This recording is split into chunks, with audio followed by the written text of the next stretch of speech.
Hello, everyone. My name is Robert Hull, and I'm the acting head of Sustainable Land Management Branch at CAFRE. I'm delighted to chair this important webinar, and it's very encouraging to see so many people have joined us this evening. Before we start, though, I do need to go through some housekeeping. Um, Firstly, you're automatically muted, so you don't need to worry about background noises coming through to the presentations. Please use the Q&A function to ask questions and avoid using the chat box if you can. So along the bottom of your screen, you can click on the Q&A tab, which will open a text box for you to write in your question and then click submit. Uh, Please feel free to submit a question at any point during tonight's event. Uh, yep. And if you have any issues connecting fully to the event, it's probably best that you first leave using the red button on the lower right-hand side of your screen and then rejoin. The webinar will be recorded. The purpose of this is to make it available on the CAFRE, AFBI and AgriSearch websites for anyone who missed tonight's event and would like to see it. At the end of the event, please take a few moments to complete the feedback survey. The results of these surveys are always very useful to help us gauge how the event went and what more we need to do to help you navigate around this and other important issues that you face. So housekeeping done, let's get into the program for tonight. Tonight's webinar follows from our event last week, which focused on getting the basics right and also getting the best from our slurries and manures. We learned about, or we heard about, new research into liquid fertilizers and how CAFRE had started a program to introduce clover into the grazing platform. We have three excellent speakers lined up for you tonight. Dr. Ronan Coll is a senior technologist at CAFRE. Ronan specializes in demonstrating precision technology and its application on farms.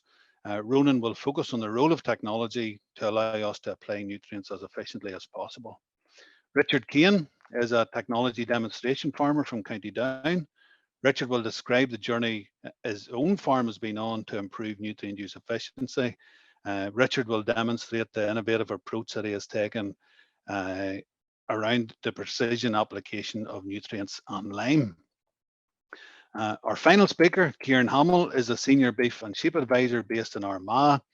Ciaran will outline some of the steps the farmers he works with have taken to improve nutrient use efficiency at farm level. Questions and answers will follow, so please send in your questions and we'll pick these up at that point. I'd now like to invite our first speaker, Dr. Ronan Coll, who will outline the use of the appropriate technology that can aid the efficient use of nutrients. Thank you, Ronan, and over to you. That's great, Robert. Thank you very much. Hopefully you can all see my first slide of the presentation, folks.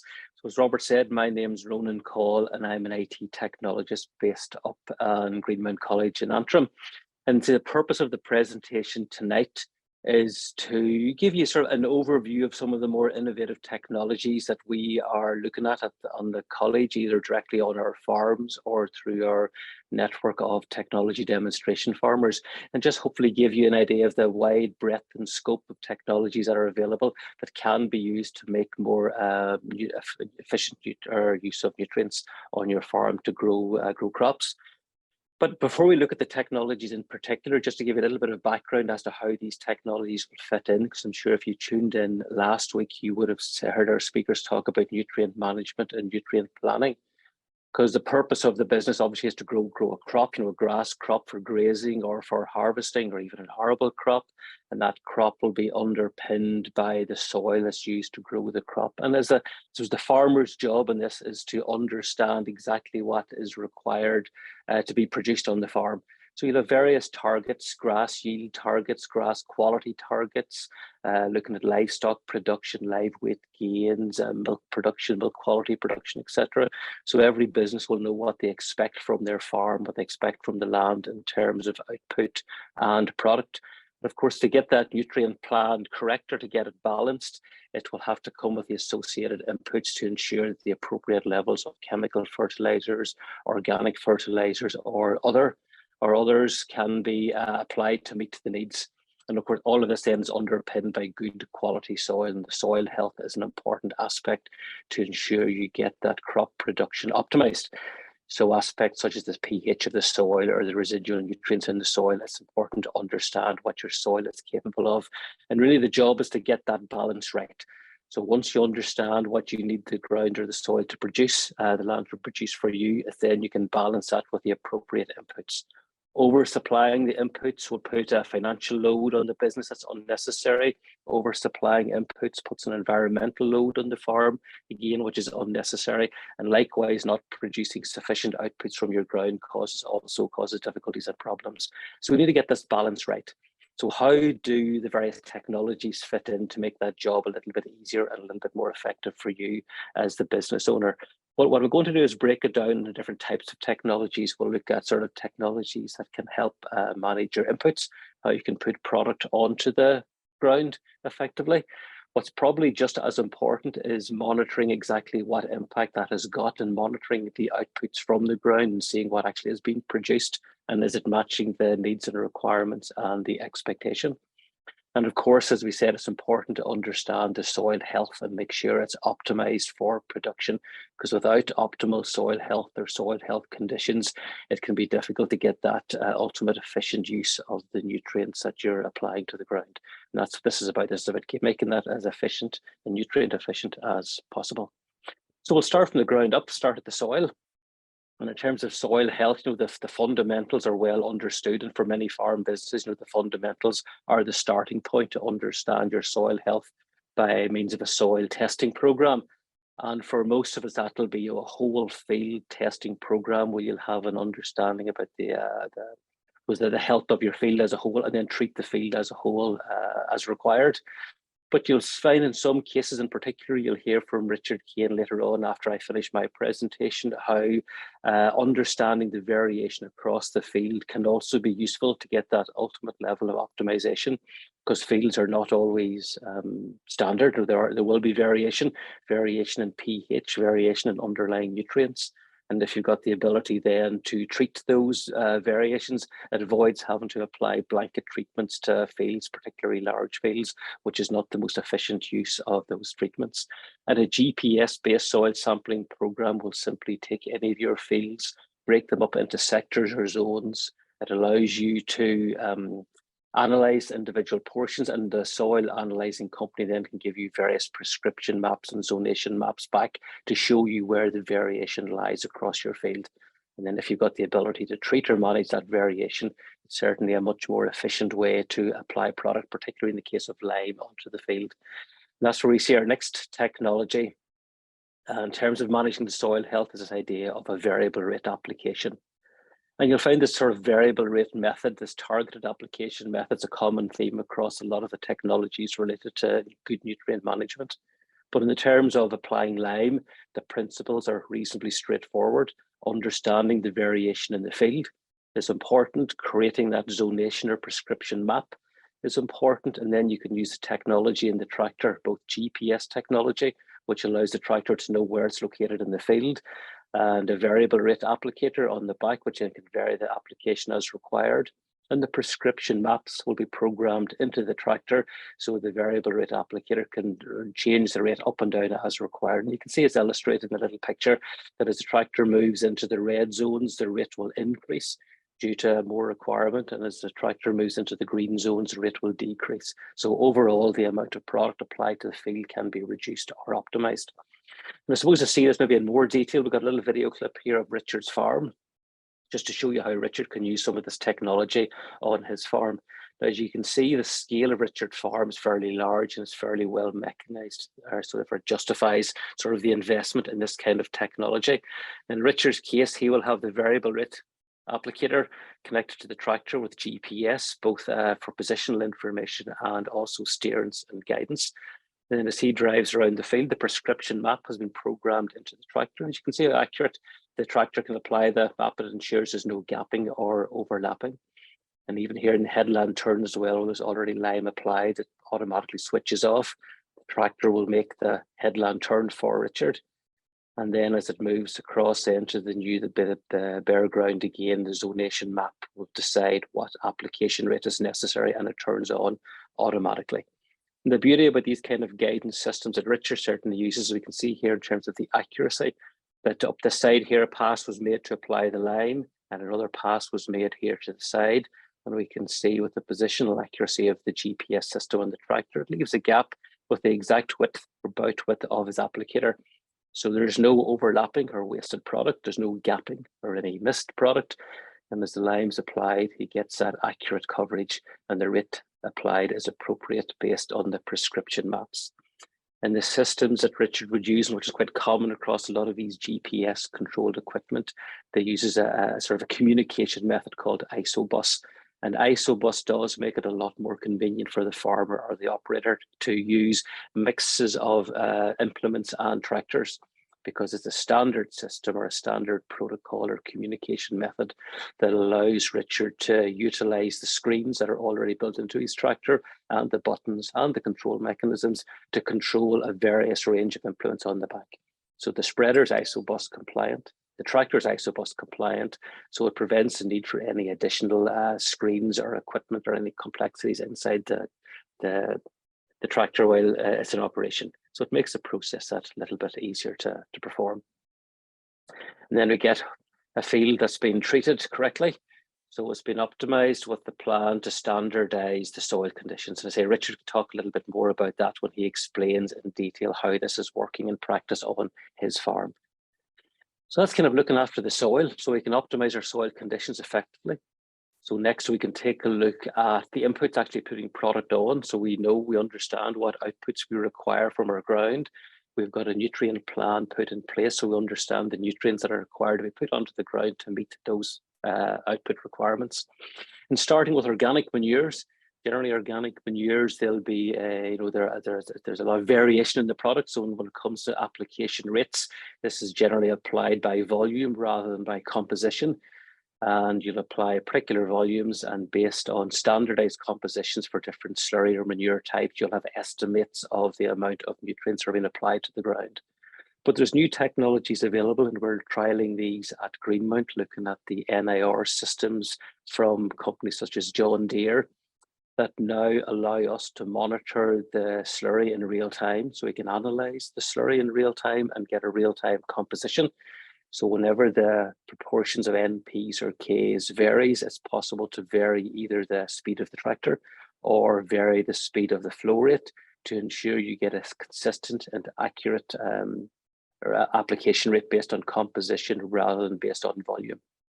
And the advantages of applying that, it means that you can also utilize your zonation mapping, and you can apply particular levels of nutrients to your ground as opposed to volumes of nutrients to the ground with organic manures. It gives you a more accurate measure of what's been applied, and it makes it easier to target where the nutrients are required, and it also makes it then easier or more accurate when you top those nutrient requirements up with additional chemical fertilizers. So it means that you know exactly what NPs and Ks have been applied to the ground. And I say we're trying this out in Greenmount, so it'll be interesting to see over the next few months and years how this technology develops and adapts. In addition to organic manure applications, of course, we have our fertilizer application as well. And again, utilizing this concept of prescription mapping and zonation, we can vary the rate of application based on need. So the ground or the fields can be analysed, and zonation maps can be produced, and prescription maps can then be targeted on top of that. So we would use factors such as historic yield or soil conditions or soil type, or even some of the newer NIR and plant health analysis to determine how the crops are performing and treat them on a zone basis rather than simply a flat rate across the field. The idea here is to reduce fertilizer where it's not needed, but ensure there's an optimal rate of fertilizer applied to the crop where it is needed. And that's made simpler using variable rate technology built into the fertilizer spreader and the appropriate GPS or guidance technology that's built into the tractor. In addition to the variable rate, of course, we also have our headland management. which means, as we saw in Richard's example earlier on with the lime application, as you approach the headland turns, the systems can automatically detect the boundaries and switch off as appropriate to avoid any double or extra application while you're making turns, particularly at the headlands. Another aspect as well, which is becoming more important, is the idea of a liquid application of either traditional sprays, pesticides and herbicides, but now we're also seeing more of our liquid fertilizer applications. And of course, we don't have the good fortune of having perfectly square or rectangular fields. So from time to time, certain passes up and down the field will have to be merged. And of course, what you don't want to do is apply double rates of application when the boom extends over a place that has already had an application applied.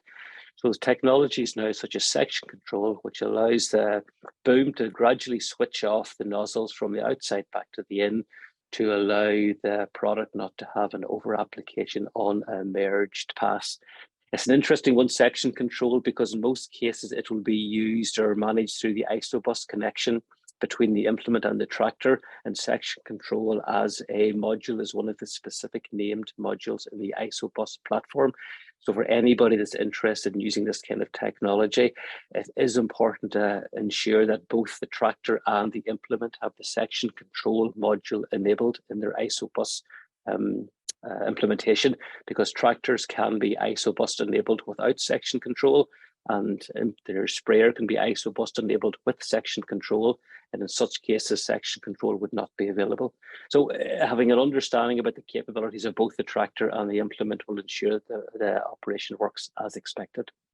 But again, the same principle here is to get the product on where it's needed, not to oversupply or not to leave any gaps or any missing product on the field.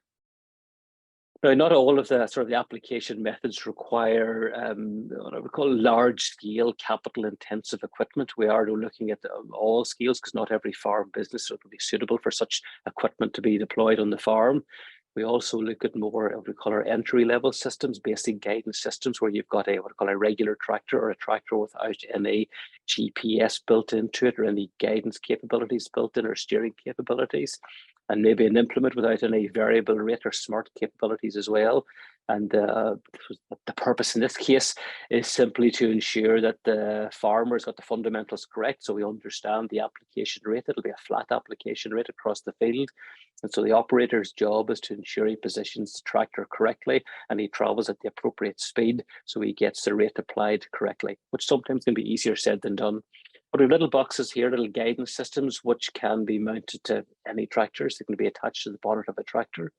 These little boxes, quite often they'll have built-in GPS capabilities, built-in Bluetooth. In this case here, it's got a built-in battery, so there's no wiring required. And the systems can be programmed to aid or assist the operator. This is just a little video of this working up on our farm up at Glenwherry in the Hill Farm with Niall, one of our tractor operators. I'll just let this video run through for a few minutes so we can see what's happening here. Now, if we just pause the little video here, just bear with me a second, folks. I'll just get my screen back again. So we're just going to see what happens. So in this case here, in this application, if you can see down in the bonnet, the little box sitting on the bonnet guiding Niall around, and he's got a smartphone, in this case a tablet, on his screen, and he programmed the tablet with the width of the sprayer. So you can vary that. In this case, it's 12 meters. So there's these virtual 12-meter lines are drawn across his screen, and Niall's job is simply to follow the lines up and down the field to ensure the passes are accurate. So there's no gapping or no overlapping. He'll get a visual cue on the front of the tractor with a little green light, and he also gets a cue on the screen on the app and what he has covered. And what Niall would say to us, whenever he's out doing these kinds of jobs, he's effectively painting this field green. So he drives around and paints this green line behind him, and he knows that a product was applied correctly when he maintains the correct speed, which is indicated on the little screen, and all of the white is turned into green. And I'll just let that run through. So you can see he just drops that onto the top of the bonnet, and that's the installation complete. And he simply drives up and down the field. And here's a nice little aerial shot to give you an indication of the accuracy. Okay, so just as he passes up, we'll just let him come back down again, just to show you how he's kept exactly 12 12 meters apart. So you can see it's not what we would call RTK levels of accuracy or sub-centimeter levels of accuracy, but for this application, that simply wouldn't be necessary. It just gives Niall the confidence that he's been guided up and down the field to avoid any excessive gapping or overlapping. So as you can see, there's technologies available, certainly guidance technologies available for all sorts of applications. So that's part of our inputs, some of the technology that can be used for that.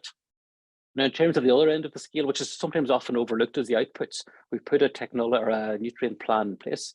We expect certain outputs to come off our ground, but how do we know? How do we know how effective it has been, particularly if we're varying the rate of application of nutrients across the field? We've increased rates or decreased rates. Is it having an effect on our outputs? Standard practice for many years, certainly in the arable world, about yield mapping and understanding how much products or weight is being produced on your land. But also in addition to that, we're investigating at CAFRE some of the more advanced sensors that can give us, in addition to yield mapping, it'll give us composition analysis. So we can see things such as dry matter yields, sugar contents, protein contents, fiber contents. This information is generated all in real time. It can be used to predict silage quality. It can be used to also alter or monitor sort of harvesting conditions, chop length, for example, or inoculation length. So it'd be interesting to see how effective this is to ensure that the crop is producing the most optimized or effective silage that we can off the field. In addition to getting information at harvest time, we can also monitor the crop during growth time, grass crops or arable crops, using these remote NIR-based sensors, because the NIR, or the near-infrared technology, has been well understood or developed now for a number of years to indicate plant stress or plant condition, plant health.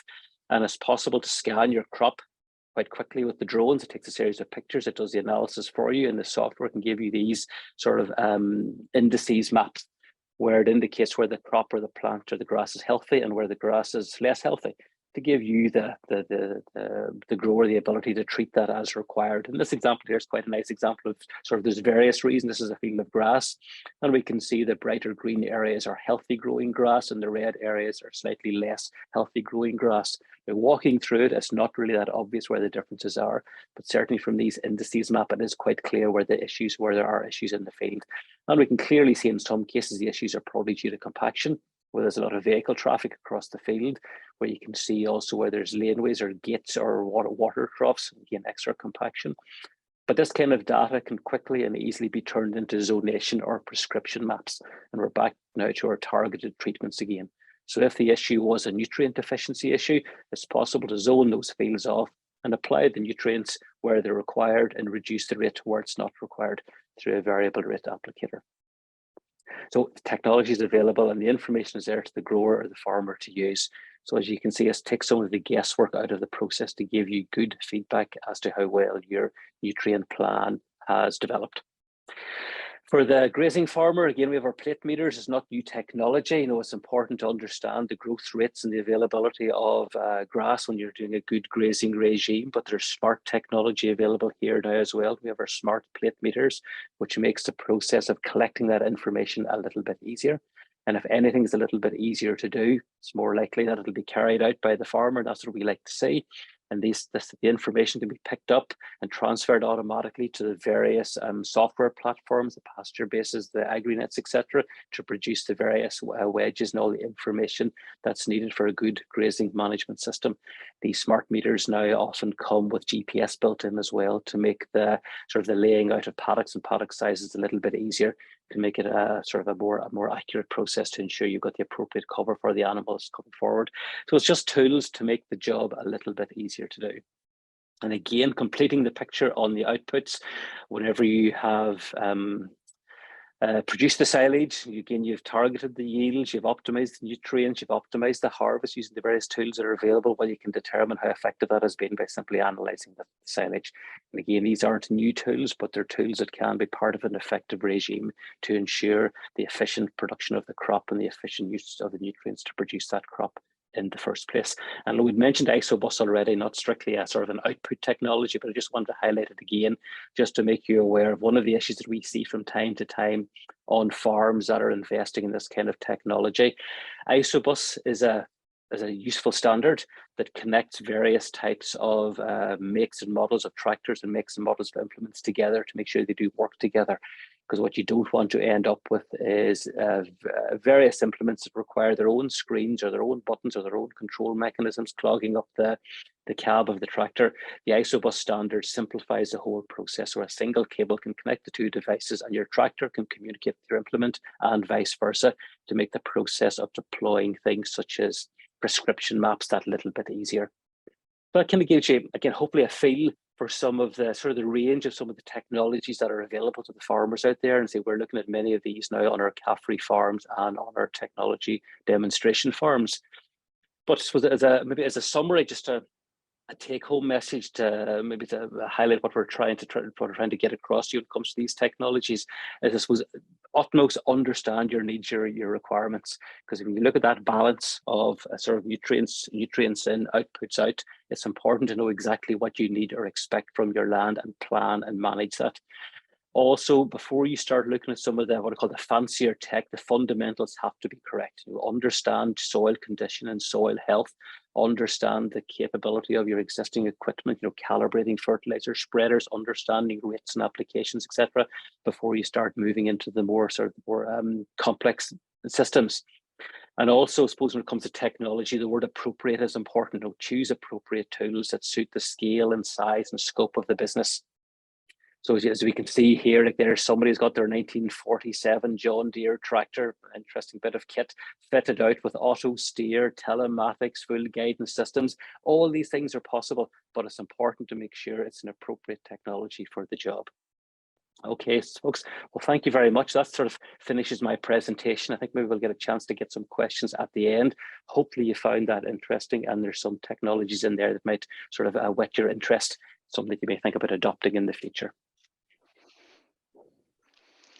Thanks very much, Ronan. That was a very interesting presentation. I'm sure all our viewers will have plenty of questions for you, and folks, please do submit your questions using the Q&A tab at the bottom of your screen. Thank you, Ronan. Our next speaker is Richard Kane. Richard is a technology demonstration farmer from County Down. Richard is going to explain how he uses some of the technology outlined by Ronan to improve his nutrient use efficiency. Like what you see from Richard's presentation and you would like more information, or you would like to go and see it for yourself, folks, please don't hesitate to contact CAFRE, or you can Google technology demonstration farms to book a visit. Thanks, Richard, and over to you.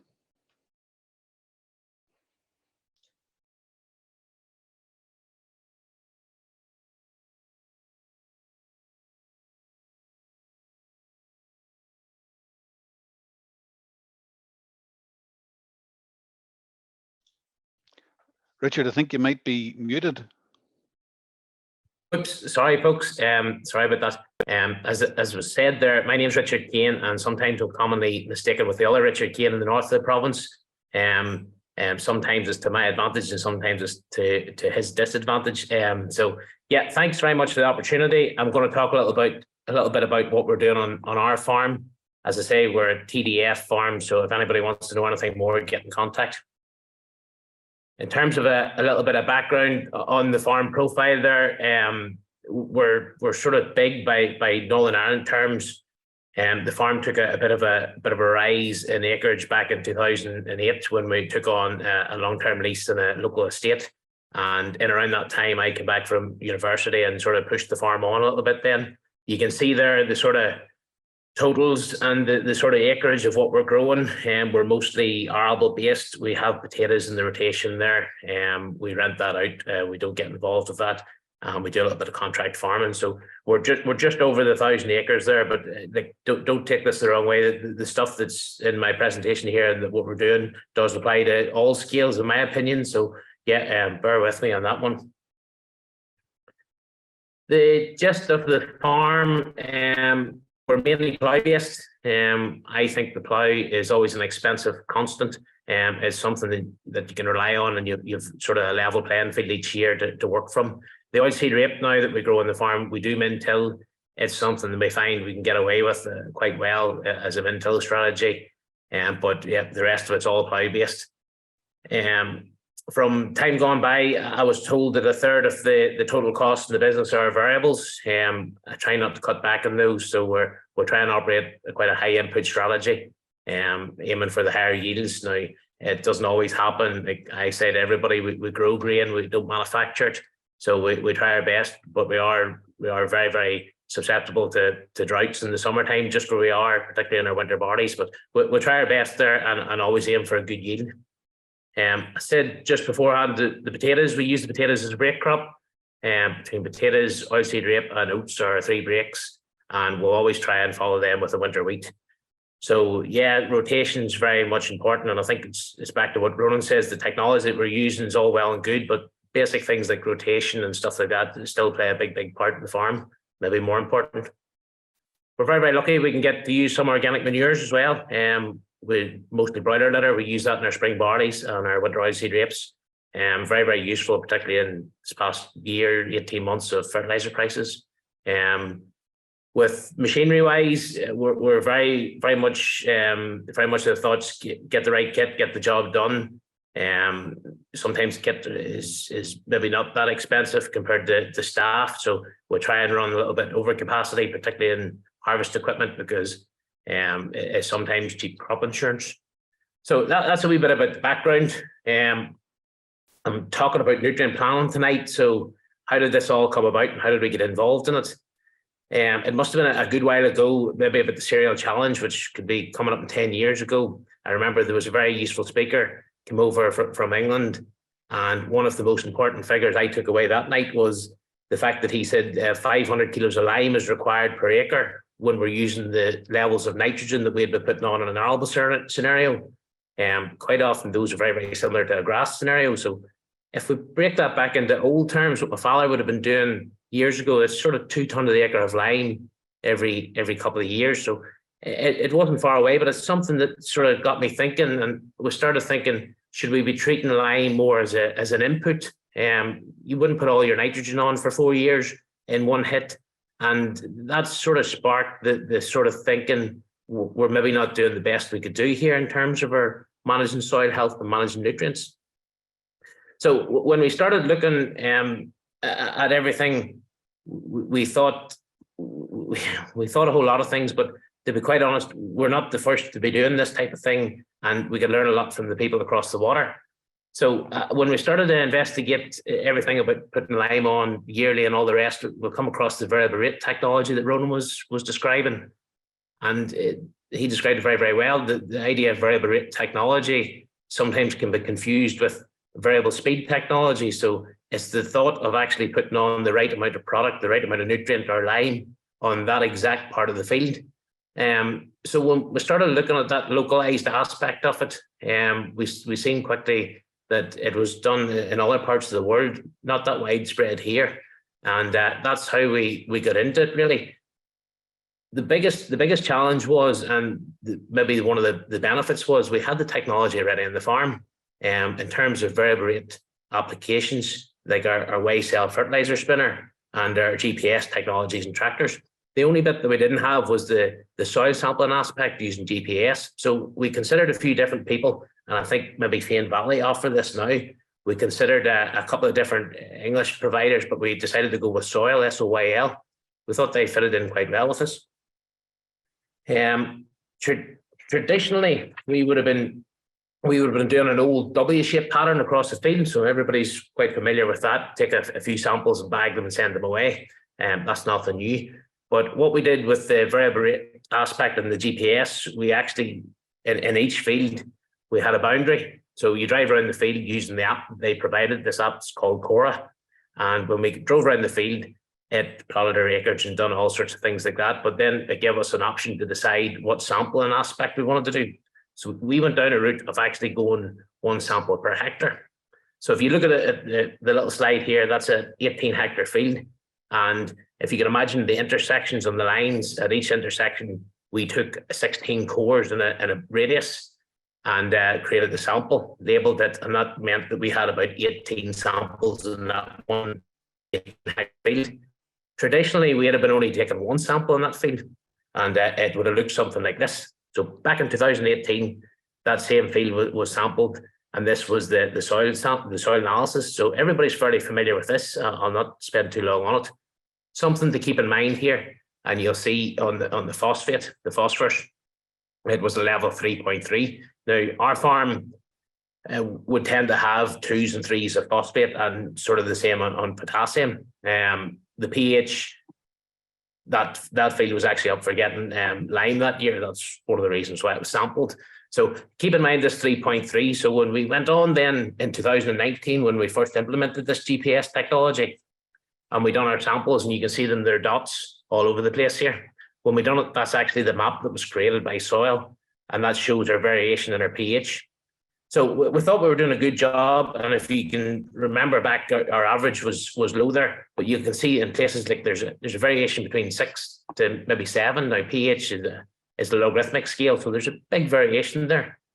Now I'll keep going and I'll show you the differences in the phosphorus. It's a wee bit more dramatic, so it's a 2- to a 4, and it's very, very interesting, this high one down here, which is actually the gateway into the field.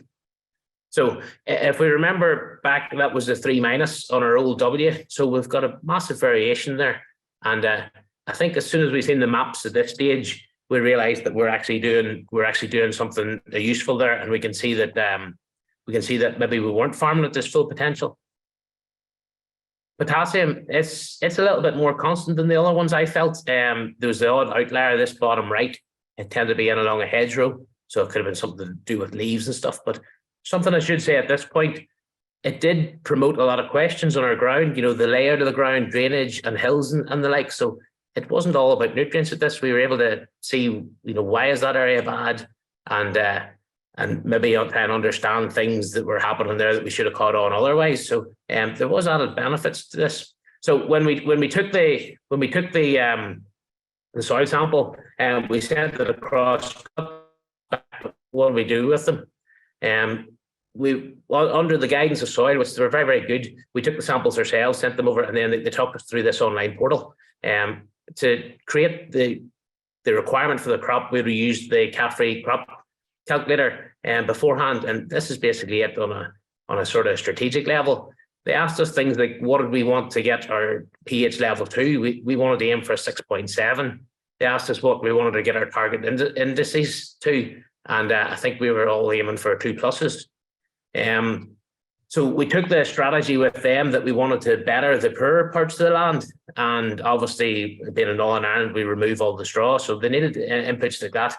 Once they had everything here on our target yield, which you can see down this column here in the middle, our target yield for winter wheat set quite high. I'll be honest, we don't always achieve that, but we, as I said, we always aim for it. Once we got all that, they then created the fertilizer plan for us, which actually doesn't appear in tabular form like this. It appears in an RX file because we're variable rate. It's different for each aspect of the field. But I've just uploaded here one for 2020 and one for 2021. You can see it was winter oats we grew in 2020. And if we remember back, had we used our traditional soil sampling technique of the W, our average was about a 3-, a low 3 for our phosphate. But you can see by using their VRT prescription and choosing diammonium phosphate, DAP, as our fertilizer, we are actually places in the field we're putting on 153 kilos to the hectare. And a lot of places we're putting on 0. So it's back to what Ronan's saying, we're maybe not saving fertilizer, the strategy that we were working on, but we are optimizing that. And I think from a farmer point of view, when you're going down the field and you realize the fertilizer spreader is actually stopping spreading, you're looking around you wondering what is going on. But when you see it on the map, it's black and you're not meant to be spreading. There's something in there that you feel as if you're doing a better job.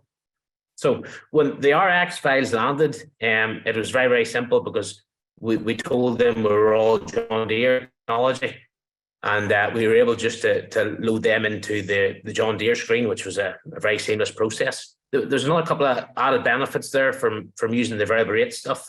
It means that the operator can actually put the wrong prescription in the wrong field. So before that, we were saying, oh, this field has to get so much of DAP and that field has to get so much MOP.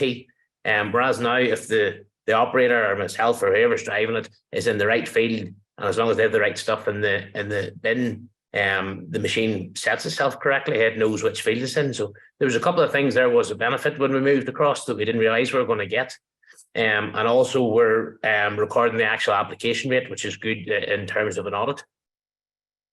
So you've seen this here from Ronan's slide. There's a little screen here in the middle, and the idea of variable rate is up here in the right hand corner. So I think the machine's parked at the moment, so that's why the rate here is 0. But where it is in that particular field at that particular time, it's looking at 2,000 kilos to the hectare. As you move up and down the field, that red figure would tend to change. So this is obviously line being that type of range. It would change, and then the top figure would be the actual rate that the machine's spreading at that point in time. So they're always trying to match each other. That's the idea of it being variable. Yeah, the cost of it all sounds very expensive. The cost of the soil service, and I checked it, it's a little bit more up to date. There's about £15 a hectare based on a 4-year period. That was the biggest cost for us moving across into this, because I see capital investments in there. We actually had the GPS and the tractors. We actually had the fertilizer spinners, and all that was already there. And in fact, it was there for quite a while. The fertilizer spinner was variable rate enabled, and also it might have been Isobus, but it was variable rate enabled in 2009 with load cells.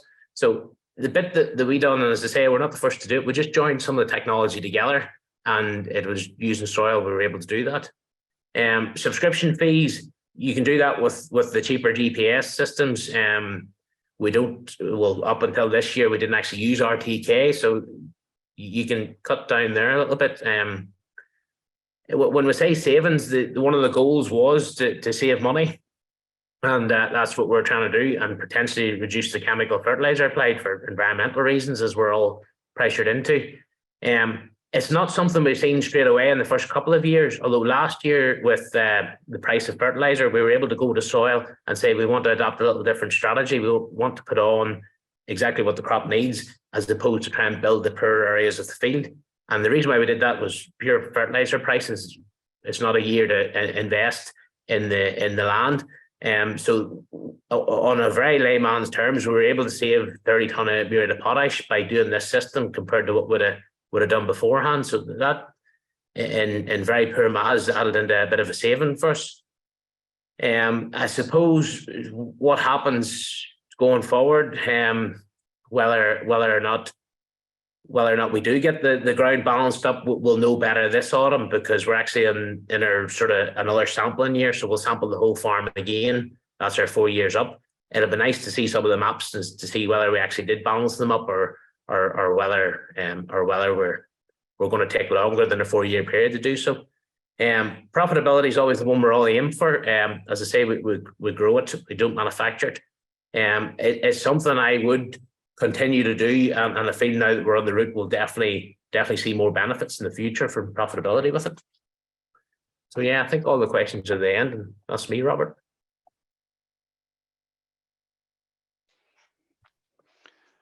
Yep, Richard, thanks very much for your presentation.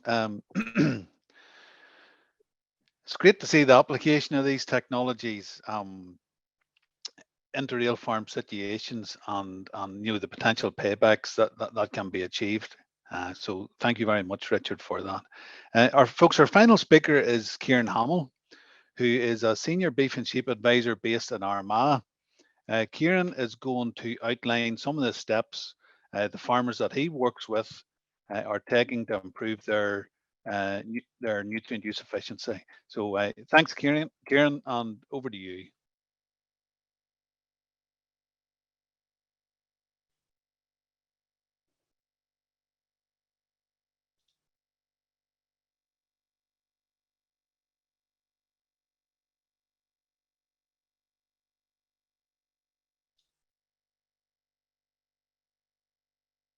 Hi, Ciaran. Maybe need to unmute yourself and turn your camera on. Maybe.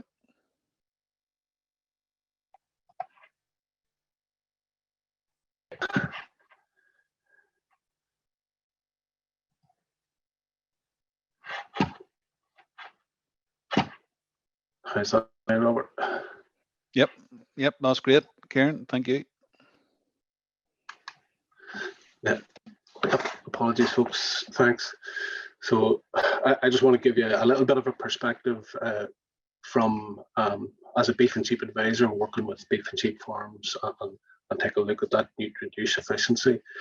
Just to set the scene, we're involved as advisors in technology transfer, knowledge and technology transfer, and I suppose just to try and get that into some perspective.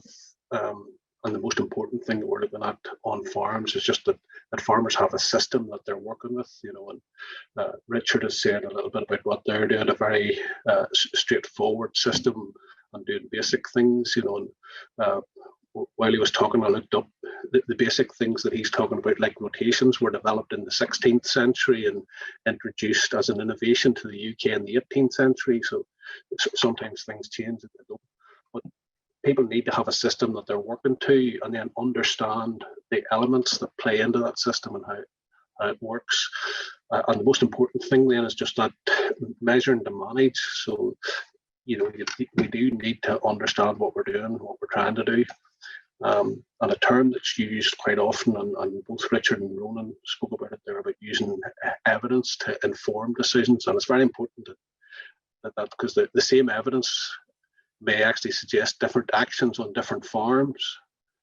So if you had a pH of 5.9 on a peaty soil, you might do nothing. But if you had a pH of 5.9 on a heavy clay loam, you'd be thinking about applying lime.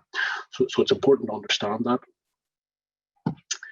So what I'm really going to talk about, is looking at the soil, looking at the sward, looking at the nutrients that you apply, looking at the grazing system and silage.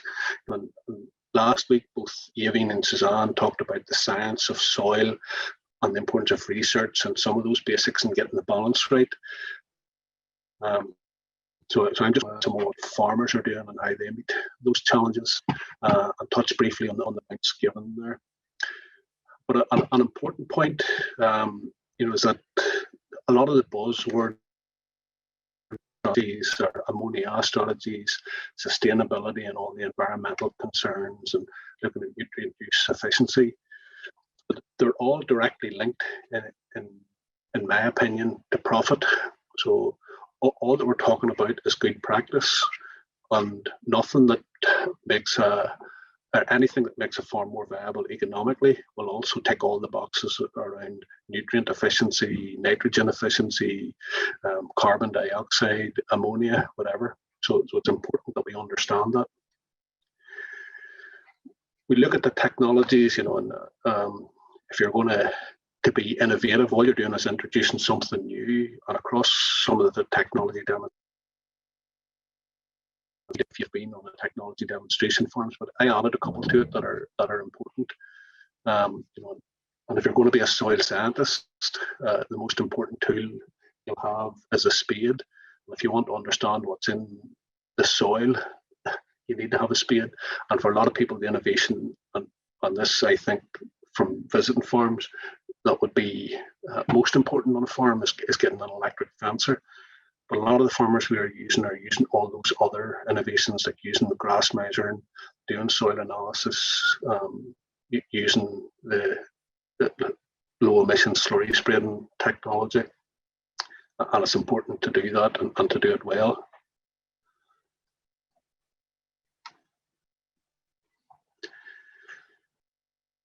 And at the risk of repeating what you've heard before, but I reinforcement, and one of the things that last week and Robert as well, Robert Patterson, whenever he was talking about some of the preparation for the soils for clover and forced, lime is the most important nutrient that we can put on a farm, put on land. Soil analyze, get the pH correct. You need to understand the physical state of the soil. That's where I reinforce that the spade is a really important tool for any farmers. So if you're going to alleviate compaction, how do you know if you have compaction?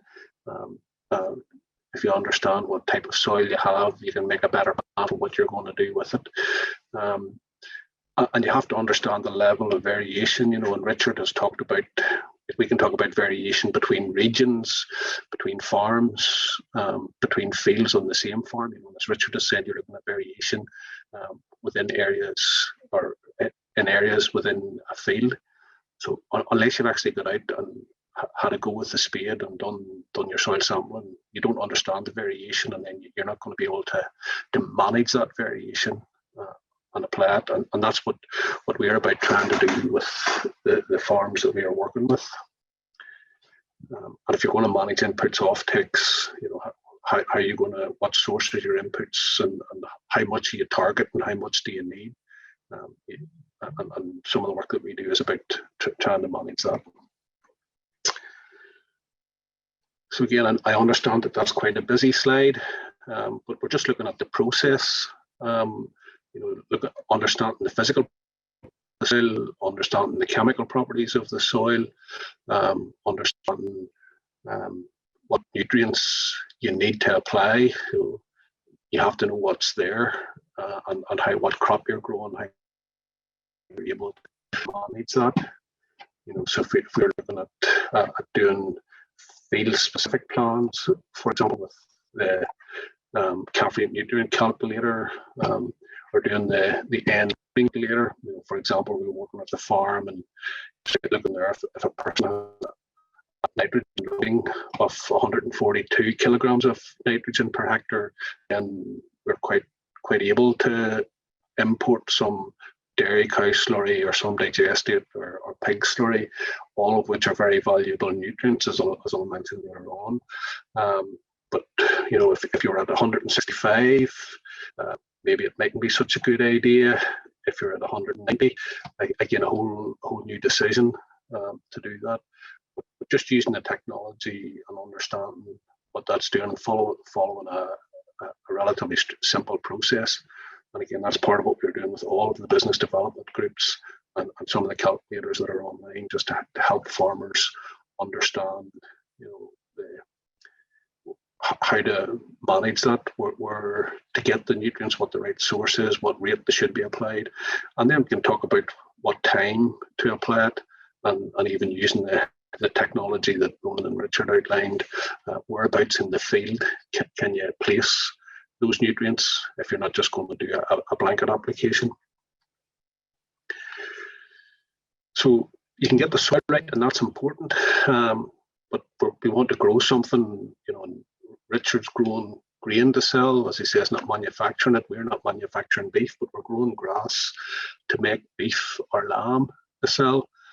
So we need to be able to manage the swards and understand what that is. And again, it's a process, so you need to be able to measure that, plan what you're going to do, understand what's there, and take some action. So, what's your grass like? What type of sward do you have? What's the ryegrass content?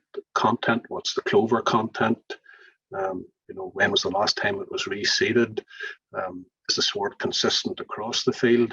And you need to understand a little bit too about the growth process. When are you going to come in to graze that grass? When are you going to come in to cut that grass? At what stage? And then how did all that work? Review what you did and come back into that process. So again, that's part of what we're doing there. It's just trying to get folks to follow that process effectively.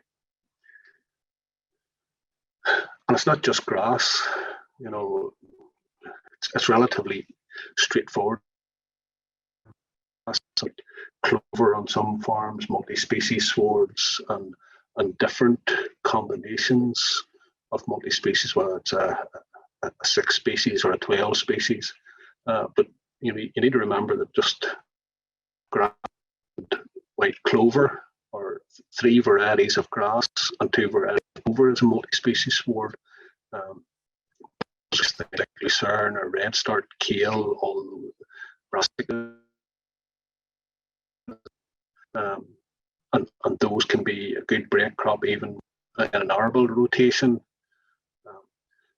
But things like red clover can be a little bit more temperamental. So if you're going to go into that, that's not where you start on the journey to improve grassland management if you're starting from a relatively low base. You don't sort of learn to drive and then get into a Formula One car.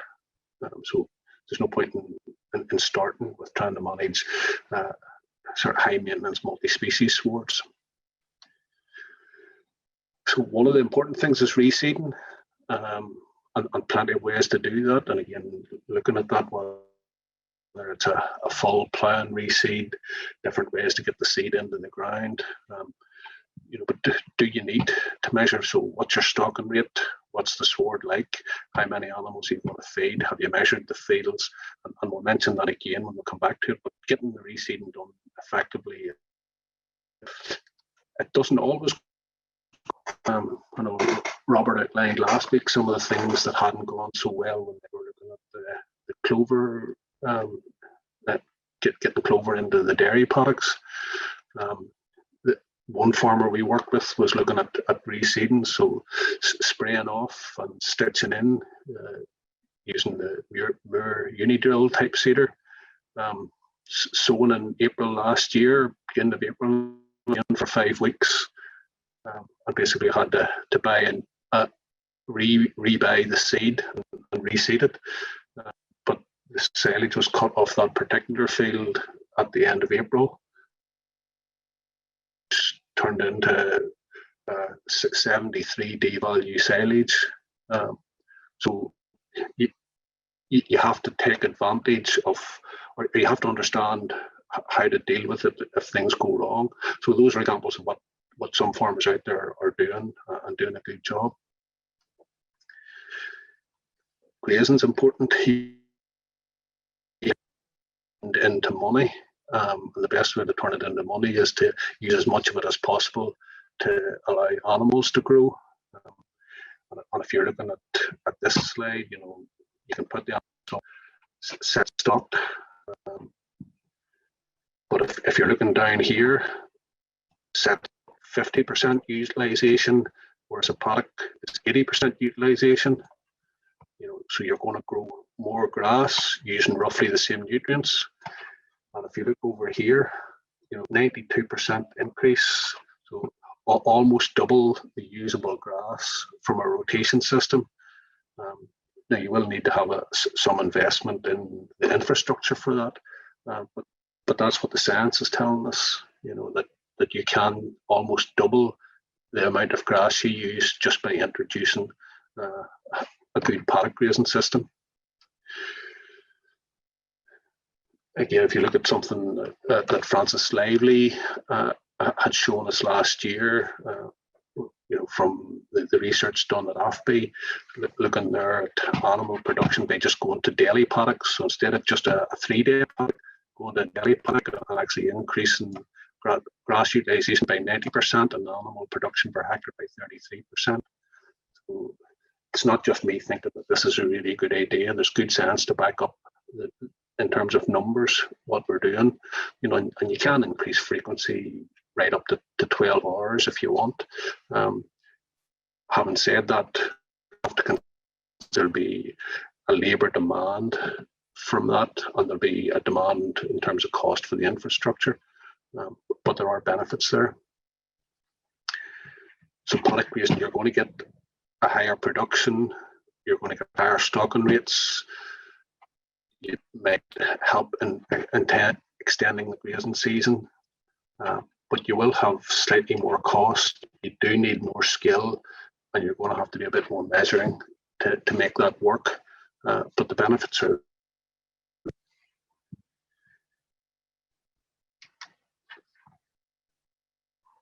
Just very quickly, good grazing doesn't happen by accident.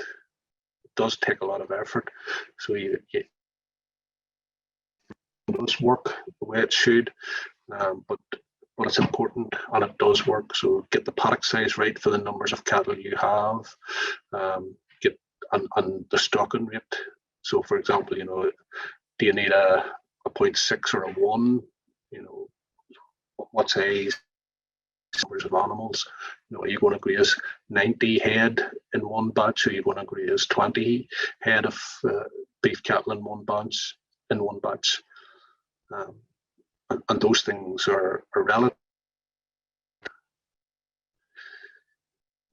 You can do other things like grazing cattle and sheep together, and that helps with some with worm burdens. There's other things that happen. Getting the fencing right, there's plenty of ways to do that, and I'm just showing a few pictures there of what people work with to get grazing. So, sometimes you talk to folks and there's plenty of excuses why that wouldn't work on my farm, but in reality, we have examples of farmers who have solved almost any problem that another farmer says can't be solved. So,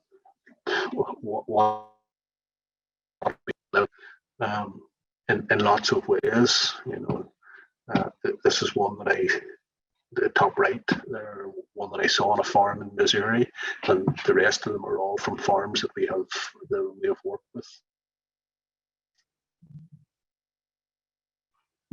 So, and the grazing any type of stock. So people say you can't do it with sheep or you can't do it with cows or it doesn't work, but you can graze any type of stock. It's as long as you set up the paddocks properly and use the right type of fencing for that farm, it will work.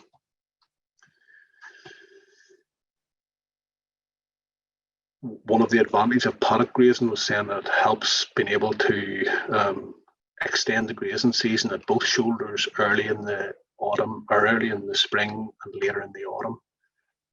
Bottom line is for that, it'll lower feed costs and lower ammonia emissions. So slurry is one of the main factors in ammonia emissions, and if you're reducing the amount of slurry, which you will do by extending the grazing season, you'll obviously reduce the amount of ammonia emissions. And there are figures there, whether it's increase in carcass value or increase in slaughter live weight from extending the grazing season. Now, whenever I'm talking about that, people say, well, I can't do it on my farm. But I work personally with farmers from Kilkeel at sea level to farmers at 900 feet in Newton Hamilton.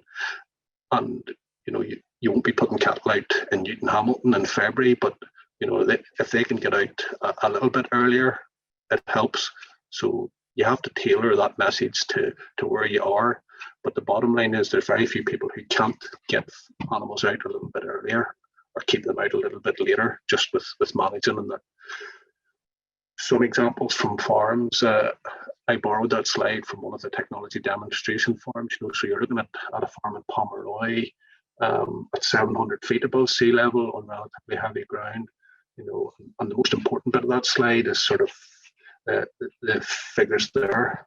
You're looking at turning animals out 27th of February and last animals in 23rd of February. That might be on that lightest animals out first and the lightest animals in last. So you mightn't keep your 600 kilo bullocks out until November, but you can manage to keep some out. Same, another example of a farm, just looking at what they do in terms of the managing, being a participant in almost 11 tons of dry matter per hectare. But measuring and managing, and the main point of that slide is just that somebody's doing the measuring and managing, understanding what they need. And if you take that through and looking at the benefits of grass measuring, what each paddock has done, so maybe these are the paddocks to target for reseeding, unless there's another reason why they didn't yield so much this year. So you understand what your demand line is, if you can hear what the demand line is, what the paddocks are growing, maybe this paddock could be taken out, something like that, so you can identify what to do and make a decision. If we go back to that point about data or evidence-informed decisions, at least you have the evidence there to give you some confidence to make decisions. You're going to use nutrients, you need to get them out onto the field, and different ways of doing that, from using contractors and using GPS technology to just using a quad and a spinner, or using the technology. And we have examples of farms that are doing all of that.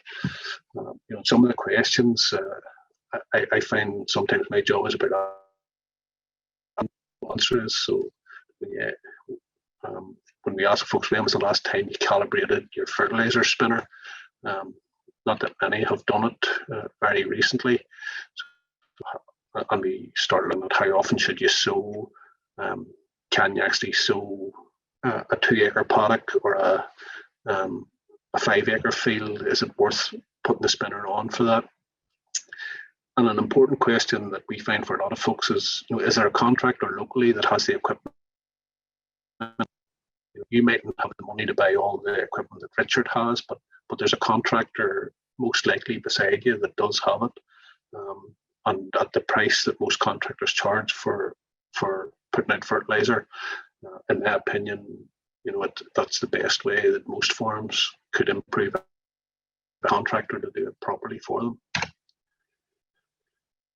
Organic manures work, and if you're looking at that, where are you going to put it, when and how? And if we're looking at slurry specifically, we're looking at the RB209 figures, for what's actually in those slurry. And if you remember back to last week, fertilizer at different pHs, and if you're looking at, if your pH 5.5 versus 6, and maybe losing 30% of the nitrogen value.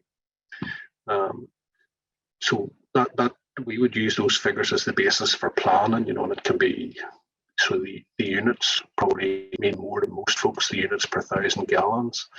And you can get slurry analysed, and I just put this example up, because the R29 flow for digestate, if you look over here, about 35 units of K. I had a farmer in one of the groups that was using it, but the K analysed and that at 23. So it's important that if you can get that done, that what you're putting on may not exactly what's in the book. So making good silage is important, and using the nutrients that you're applying to try and get the most off. This is quite an old page out of a book written by Raymond Steen, and the important thing here is looking at the difference between good silage sort of before the 25th of May and poor silage cut in mid-June, and that effectively is about 4.5 kilos of meal to finishing cattle. Now, if you're going to do that, that's, say you're finishing cattle, if you have 4.5 kilos on a 100-day finish, 450 kilos of meal at about £380 a tonne, that's worth about £170. That's just from making better silage. Money that's there, straightforward if you want it. We're looking at the difference between a 3-cut system and a 2-cut system, and making better silage as well. Silage made well. So if you look at that slide, to get the same growth rate on better silage, looking at targeting a carcass gain of about 0.76. The difference between those measured at Hillsborough, so there's another slide that I borrowed from Francis Lively, looking at what we're doing. But that's looking at giving you there over 100 cattle, 40 tons of concentrates worth in the region of £15,000 for that 100 cattle. Now, you will need a bit of extra land here, and you're going to have to make a bit of extra silage. If you work that out, that extra land, an extra £50 an acre and £60 per acre for silage, is going to cost you around £5,000, whereas the meal is costing you around £15,000. So it's why I'm very for not making better silage. Whenever I look at smoking then, which is the basis for a lot of what I do when we're talking to farmers, and what us as the rest of the advisors do, So we're looking at just increasing the gross margin per hectare. You know, and I said the nutrient use efficiency is very clearly related to profitability. So if you're doing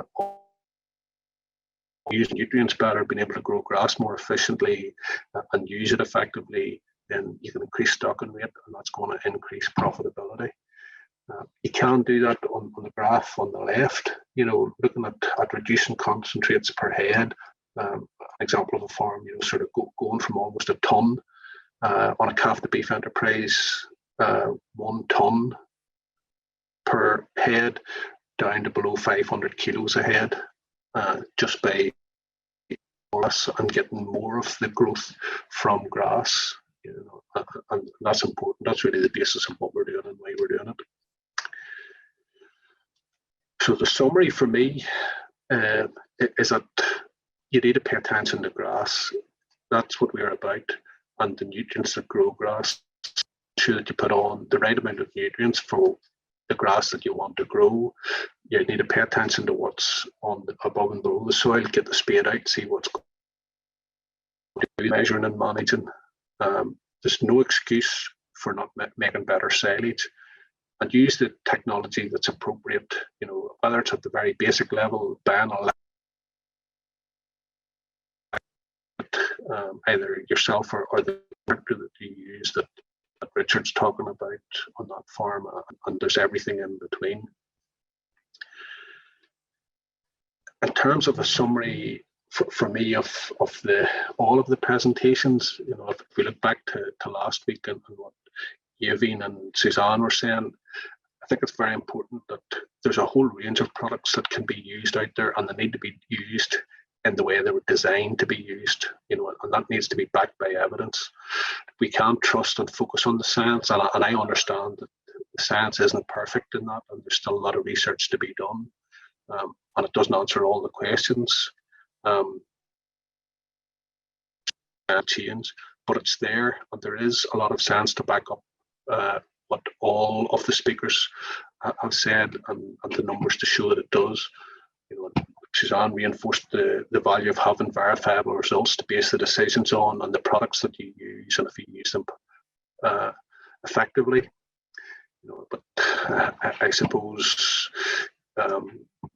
Ciaran and Ronan both had pictures of seesaws and different types. So whether it's a three-way seesaw or an ordinary seesaw.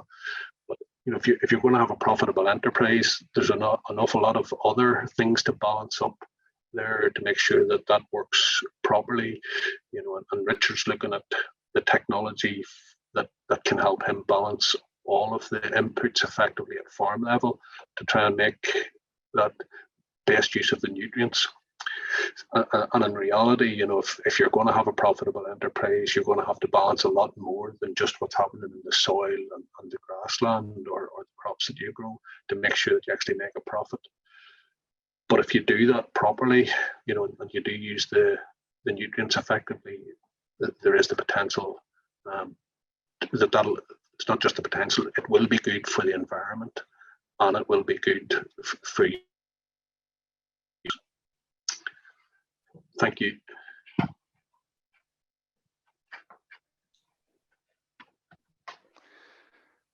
Ciaran, thanks very much for that. Look, there was some really good information there, and Ciaran, actually a very good summary of the key messages that we were trying to convey with this short series of webinars. Folks, thank you to all our panelists for their presentations this evening. That brings us to the next part of tonight's event, the question and answer session. While we'll do our best to answer as many of your questions as possible in the short time we have, every question will actually be answered over the coming days, and all the answers will be published on each of the partners' websites. Ronan, there's a question in here. I'm just going to fire into these questions, Ronan. There's one in here. Where do I start if I have no tech on the farm? What? Where would you Yes, start? Robert. Okay, yeah, an interesting question. Well, I suppose maybe the first thing I would say is there's not too many farms out there that have no tech on the farm. And no tech's a very low base. But nowadays, with the likes of internet access, smartphone access, etc., and even I suppose as Richard was pointing out as well, his farm where he has a lot of tech, that a lot of these services that are available to you as the business are available to you through service. So you don't have to have the tech yourself. Ciaran had mentioned contractors as well. There's plenty of opportunities out there to use the technology as a service. Employ others to bring the tech onto your farm as required, and appropriate tech. Ourselves at CAFRE, through the use of the nutrient calculator, is there as a tool available to anybody with a smartphone or internet access. So there are a range of tools out there that can be used. So you don't always think about this is seen as a big investment project to buy or bring big capital investment onto the farm. It's not always necessarily the most appropriate way to get the tech onto the farm. So do consider other options. No, thanks for that, Ronan. And there's another one here actually around. You had that picture of the drone. You talked about the drone. Is there any issues around the regulations around a drone? Do you need a license, or you need to let people know you have it, or whatever? It changes from time to time. It's in the UK, it's the CAA, the Civil Aviation Authority, sort of controls or regulates the use of the drones sort of in our airspace. And it was in recent times they've actually made the rules a little bit easier to manage or understand than they were in the past. And the fundamentals are that anybody who wishes to fly a drone legally anywhere in UK airspace are required to first register as a flyer or a user. And that requires a small online questionnaire to be completed, 40 questions. You need to get, I think, 80% of them correct, and you'll be issued with your flyer number, and there's no cost involved in that. And then the second part is to register as an operator of the equipment. Now that comes with a £10 per year fee to be registered operator, which will give you a registered operator's number, and then you're required to place a sticker with your number on your drone and your flyer's number on your drone. And with those two in place, you're free then to fly or operate your drone within regulated airspace, so long as that there is nobody out of control within 50 meters of your operation. So in most cases on farmyards and farm, that will not be an issue. So clearly you can't fly it over built up areas or areas not in your control.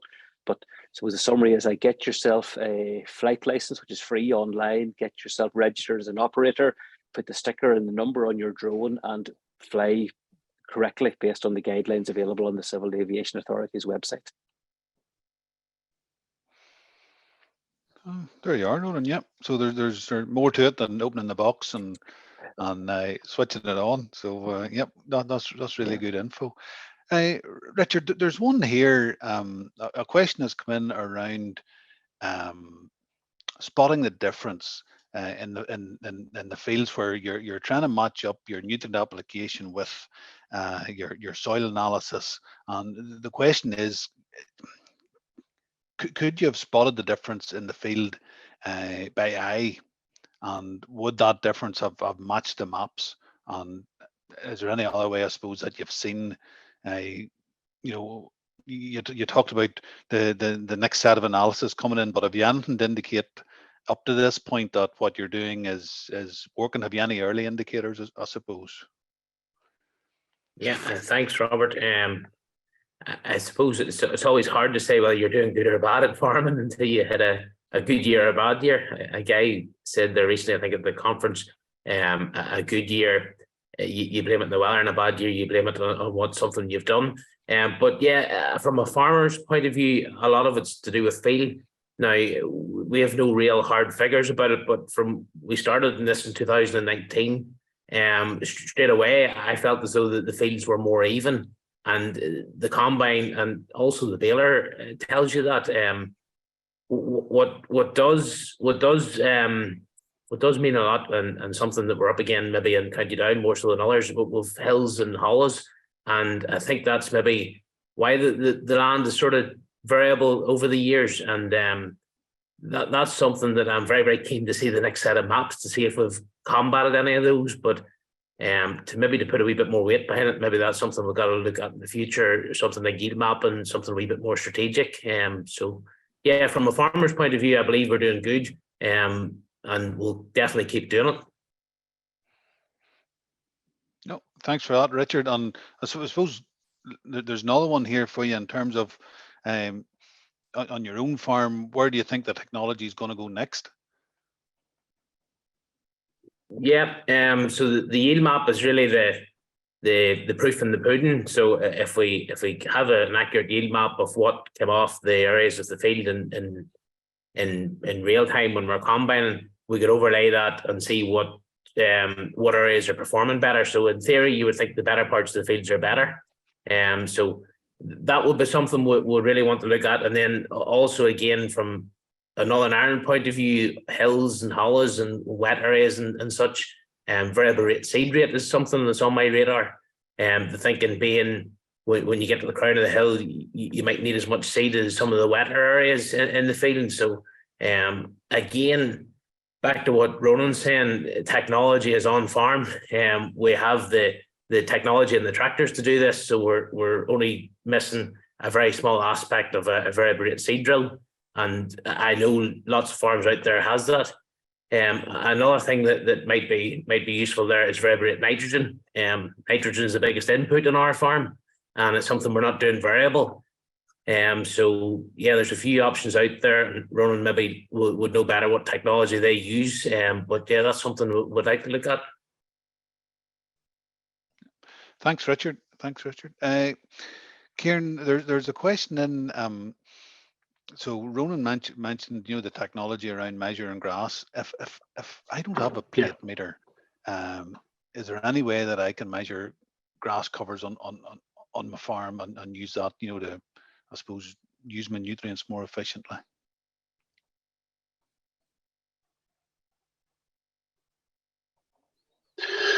Yeah,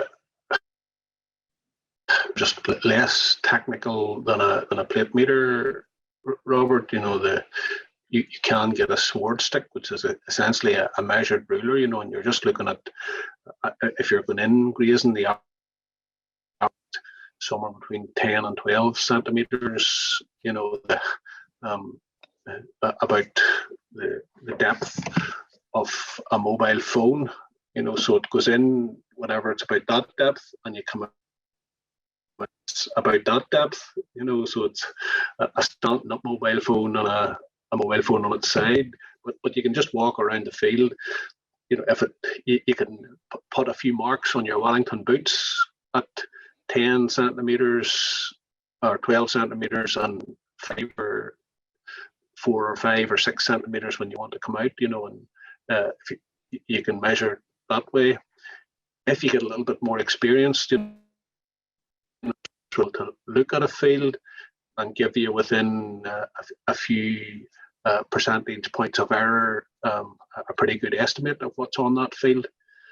So yes, you can do it in a less technical way than a plate meter, but it does take a little bit of getting your eye into it and understanding, how you do that. Like even a plate meter, you're going to be measuring 20 points in a field, so it's not just a matter of going in and taking a look at your boots or measuring it with the sword stick in 2 places. You're going to have to walk the fields. It's the same as when you're doing soil sampling. You have to do the W pattern in the field if you're going to do that. But yes, you can do it without a plate meter for sure. Ciaran, thanks for that. Folks, we're getting tight for time here, but I think we can squeeze one more in. And Ciaran, Ciaran, during your presentation, you talked about reseeding, and there's a question here around what's better. Is it better to reseed, or is it better to work on your soil fertility first?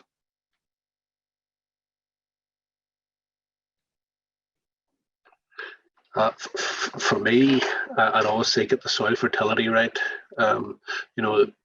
If you look at the science around a planned line, you get the pH right, you're going to release more nitrogen, you're going to make P and K more available, you're going to increase or improve the physical properties of the soil, and that in itself will allow you to, so even if you do nothing else and put the lime on, so if you get the soil right, that has to be the first step, and then decide what to do next. So and like reseeding is, whenever you're looking, as I said, a process, get the soil right, how much. For a lot of folks, you know, when you get the soil chemistry and biology and whatever right, you may actually be growing enough grass for the animals that you have. Now, reseeding obviously gives you some more advantages where you have higher sugar grasses, which will make slightly better silage. But depending on what you are, and you may not need to reseed because you may already have enough ryegrass in that in your sward. So don't just look at reseeding straight away. But I suppose the direct answer to your question, Robert, what do you do first? There's not really any case where you wouldn't just try to get the soil right first. Thanks very much for that, Ciaran, and thank you to everyone who sent in a question, and thank you to the panel for providing a good, comprehensive discussion around those questions. Okay, everyone, to bring tonight's event to a close, I'd like to give my sincere thanks to the panelists and everyone for joining us tonight. There was lots of good information and good discussion, which will hopefully have been very helpful to you. Lastly, everybody, could I ask you to please take a few moments to complete the short survey following this event. The results of these surveys always help us in the planning for events that we're planning in the future. So everyone, thanks again. Good evening, and we hope to see you at another webinar very soon. All the best. Bye.